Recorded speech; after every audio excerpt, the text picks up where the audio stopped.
And I think we opened up with Dr. Barbara Sizemore just to close on this on this question with the same ideals she has.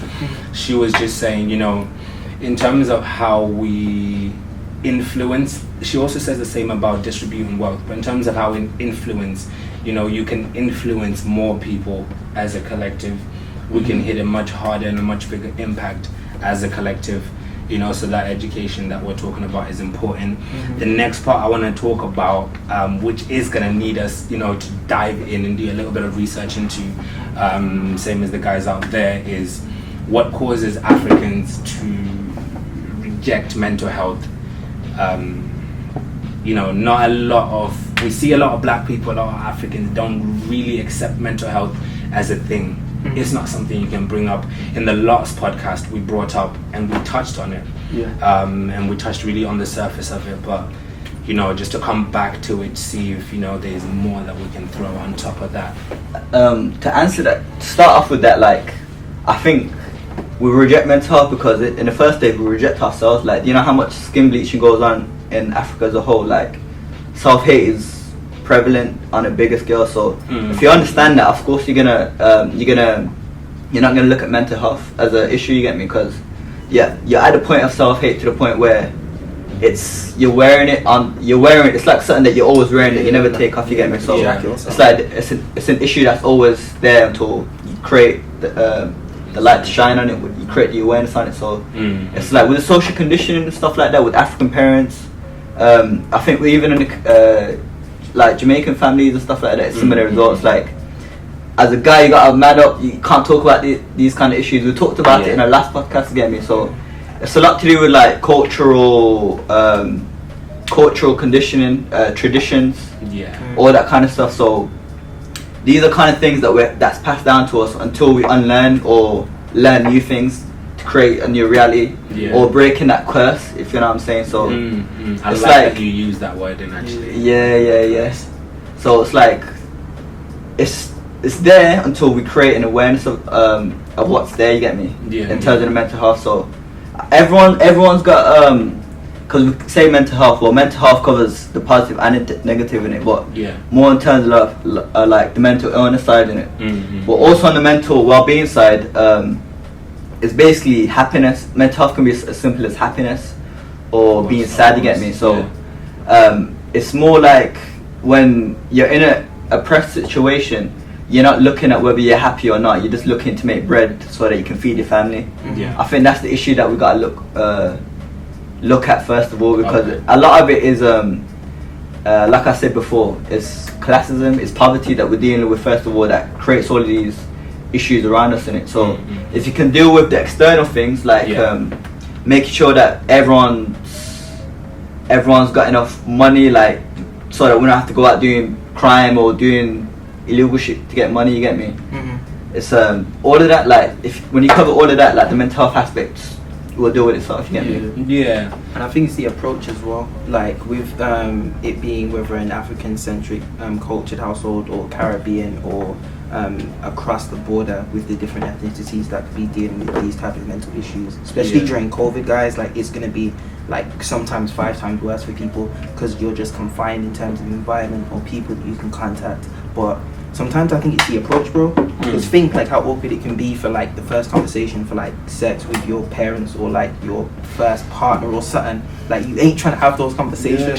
So trying to approach your dad or something like that, I'm feeling depressed, you're gonna feel a kind of way if he feels a kind of way, like if he doesn't feel like he can approach it and stuff. So I think it's genuinely approaching the situation with open arms, but also being okay with figuring it out yourself, because I feel like that's something that is important, but it's something that you need to understand it's going to be a challenge. Like, at a certain age, if you're facing these things, and sometimes it is something that you experience at a younger age, you're gonna have to figure it out because you have the responsibility to, but you should also take pride in it because that's going to allow you to detect things that can be harmful to you or seen as a weapon, for example. Yeah. Just in case it's being on the opposite side and you're receiving it, so to speak. Yeah. No, I kind of came at that question from a little bit of a different point of view. Just with the video that I was watching with Dr. Barbara Sizemore, and a little bit more research, and being also from a Christian background. You know, what causes Africans to reject mental health? I don't think they do. I really don't think they do. Like you said approach, right?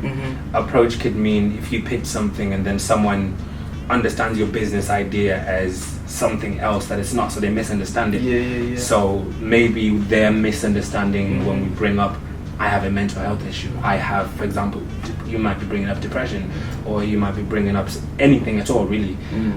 They may perceive it as something else, which I'm going to attach it now with the next question. Should I attach it to the next? Yeah. Go ahead. It's basically like, I feel like they see it as spiritual and we see it as biological. Like it's out of our hands, they feel like it's very much in our hands type of thing, which leaves us to that first question, are we seen as lazy? Our parents can see us as lazy when we bring up things like, I'm depressed, I feel low, I feel this, that and the other, and it's causing me not to do all these things. Because for them, it could be as simple as a prayer. It could be as simple as, just spending a couple of days just hanging out with your friends. Like, I spoke to my cousins, and I was like, what do you guys think about mental health?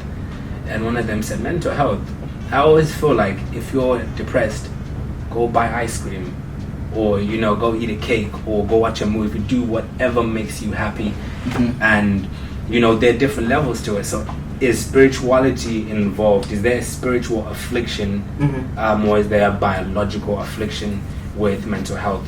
Yeah, so I think on this side, a lot of what comes to mind is repression in it, and there's different forms of repression, so which brings about the mental illnesses that sometimes we come across in it. Like, won't be the depression that people suffer is because of an emotional trauma that's happened to them that's being suppressed. So because you suppress it, it compresses, and then obviously that's when you depress. You get me? Wait! Don't just skate past that one more time. What? It's suppression, compression, and a depression. Okay. Yeah. So it's like you look at suppression in all forms in it. So you could look at it on a spiritual aspect where you can clean out or do healing for your chakras or something like that, or you can look at it on a spiritual level, on a religious level, where you look at evil spirits in your body that has to be coming out, that has to come out through an exorcism or something like that. I'm talking on a deeper side of it. Like, this is a lot of what happens with the psychosis that people suffer, which is like a worse version of depression in it. But it's like dealing with this kind of issues, you can actually measure suppression in your body. Like, let me rephrase that properly. So it's like the mental traumas that you have, depending on what kind of trauma it is, you can actually feel it in your body. If you know about foot reflexology, you can touch one part of your foot. We talked about it last time, and they can be like, I'll tell you that. And they can be like, cool, you got something to do with, you got a problem in your lungs or something like that. But figuring out something like that. Yeah, I've heard of it. Because there's some places on babies that if you're holding them and stuff, and you're touching different parts of their feet, it can actually soothe them and stuff. Like, it's mad. It's mad how everything's connected, nervous system. Yeah, exactly. So that's the whole point. Like, spirituality is like connection. You get me? Everything's connected. So your body's connected with the trauma that you're facing that's making you depressed. You get me? Everything's connected on one level or another. So I guess to try and simplify, if it's more of a spiritual or biological affliction, you sound to me like you're leaning towards biological by highlighting things like. I think it's all connected. It's all the same. You get me? It's all connected. So it can be spiritual, it's physical, and it's mental. Okay. Everything's all for me, this is how I see it from my perspective. Everything's spiritual, mental, and physical. You'll see the physical representations of where your mental is. You get me? You'll see the spiritual representations of where your mental state is. Yeah. Or however way it works. You get me? It's always a traffic. So when you see that, you gotta look at where your thoughts are coming from. If you understand law of attraction, you understand that your thoughts create your reality. That's a mental side. You can create your illnesses through your perspective, you get me? Fear itself, if you look at what's going on with the situation with COVID, just by watching the TV and looking at all the shit that's going on, the fear itself will lower your immune system. Like, this is proven, you get me? So if you understand this, how powerful is positivity then? It's probably way stronger than that. And look at how it can affect your life, you get me? Probably affect it on a way bigger scale. If I look at this water, there's been tests, I can't remember the guy's name, it's about an Asian guy. He had 2 cups of water like this, and he's speaking negative things and evil things to one of them and positively to another one. So the other one's molecular structure of the water was positive and it was perfect. The other one looked like dirt, bro. It looked like shit. It didn't happen. So imagine, we're like 90% water, so imagine if that kind of, if you spoke to yourself like that, you get me? But every day. Every day. And that's not even from yourself, that's exactly. like from external people and external sources, like. You know what I'm saying? I kind of went off on a tangent, but it's all connected. It sounds like what you're saying is mental health is connected, both biological and spiritual, and it's just about figuring out which is which. So I guess the disposition that we're at is my African parents or my black parents or so forth are seeing mental health as it's me being lazy, you know, because as far as they're concerned, whatever you're feeling in your head, stand up with your legs. Do you see that type of analogy? So it's how do I then navigate that conversation? So I like the point that you made, which I wrote here, which said, be okay figuring it out yourself. Yeah, that's true. And that's so mean. It does sound mean, but it's like you having a puzzle inside your head and then going to someone else, not like a psychiatrist or a therapist, for example, but just like a friend, partner, or parent, and saying, I'm confused with this puzzle, help me fix it. That's a very difficult thing to ask for someone, because they need to know where you're at before it even occurred in terms of the puzzle actually unfolding. And with me, I feel it's the first step of identifying and then knowing you need to ask for assistance. But relating back to the biological or spiritual, I do feel like the laziness can be biological at the start, because you have to see how you are and where you are at the moment. So if you feel a kind of way, like you were saying, if you approached your parents and said, I feel lazy, I feel unmotivated, what have you done this past week or this past couple of days? How much sleep have you gotten? What have you eaten? What tasks have you got this week? If it's nothing, what have you set yourself?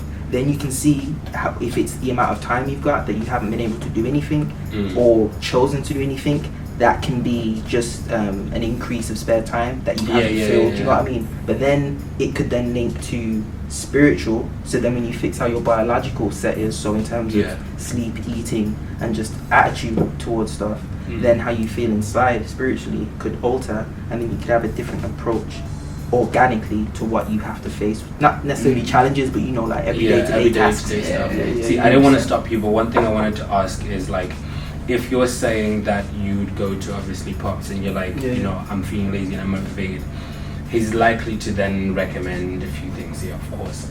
But what would happen if he said that's the kind of challenge that we're facing? Because having to, of course, we know when we're dealing with something, you take it to your uppers, your elders, that type of thing. So when you take it there and then you hit that roadblock, I bounce back in dealing with it to yourself. Just before I let you go, Rami, bounce back in dealing with it yourself. I just wanted to introduce the next question so you can touch on it as you go.